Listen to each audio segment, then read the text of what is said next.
So up until now, I've just been speaking about the principles, or some principles of mobile UX design to think about: mobile first, affordance, and feedback. Now we're going to get into the design brief. So for this, you can use notepad, pen, or stickies, because we're going to be going through like breaking down the design brief into a bite-sized challenge. So what commonly happens is you get a design brief and they can be really overwhelming. It's like, where do you start? What do you focus on? How do you stop features creeping in? Like, it's quite common for like maybe a client or product manager or maybe other people in the organization that you work in will suddenly say, right, we need to do this feature and that feature. And it can be really hard to design in real time.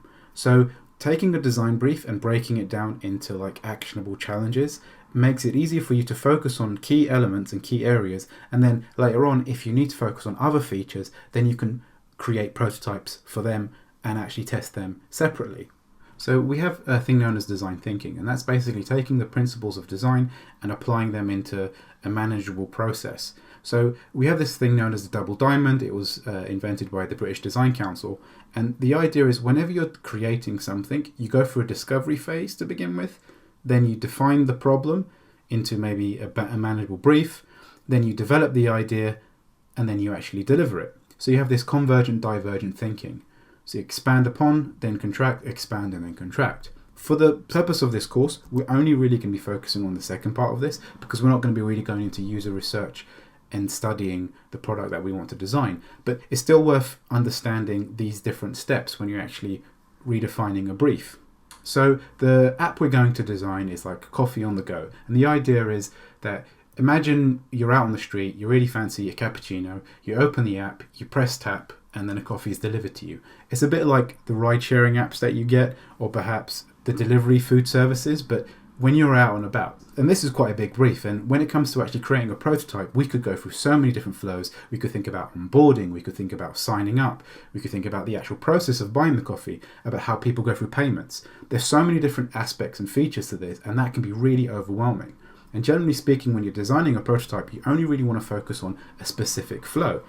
So to do that, we need to actually break that brief down into like a manageable challenge. To help us break down the brief, we can create a challenge statement. Now, a challenge statement helps us focus on the problem and helps us have a clear goal of the problem that we're trying to solve, because you could do many different features inside of an application, but we want to have focus. So an example of that was, say you want to design the onboarding process of your app. That could be your challenge. So that's what you focus on. You don't think about the payments and all these other things. No, you just think about the onboarding process. So the prototype that you create is simply about onboarding. Again, another one could be redesigning the order menu of your delivery food app. Or perhaps you could be looking at different ways of discovering products in an e-commerce app. Whatever it is, what you're trying to do is focus on the key pain point that you're trying to solve for your users. So in this case, we're going to have a rough challenge and then we're going to iterate on it. So we want to design a coffee system. That seems quite broad, but let's just go with that for now. The next, what's the deliverable? It's like, okay, the prototype that lets us order a coffee. So if we look on from that, well, really what you want to do is make the challenge statement to be quite aspirational. So it's like, let's design a delightful coffee ordering system that lets users order on the go. So what we're doing is we're focusing on the ordering aspect of it. We're not thinking about signups. We're not thinking about the onboarding or settings pages or anything like that. No, we're thinking about specifically the ordering system. And what's the deliverable? A prototype that lets users order a coffee and choose a delivery location.